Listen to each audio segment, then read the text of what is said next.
بسم اللہ الرحمن الرحیم۔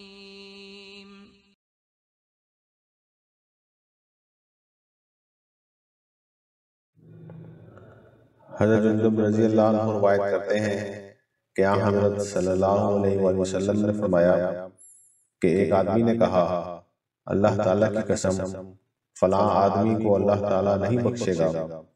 اس پر اللہ نے فرمایا، کون ہے جو مجھ پر یہ پابندی لگائے کہ میں فلاں کو نہیں بخشوں گا؟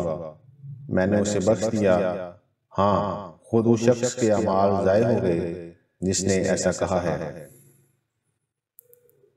حضرت ابن عمر رضی اللہ عنہ بیان کرتے ہیں کہ حضرت صلی اللہ علیہ وآلہ وسلم نے فرمایا، غرغرے سے پہلے بندہ جب بھی توبہ کرتا ہے تو اللہ تعالیٰ اس کی توبہ قبول کر لیتا ہے، یعنی اس کی توبہ رد نہیں ہوتی۔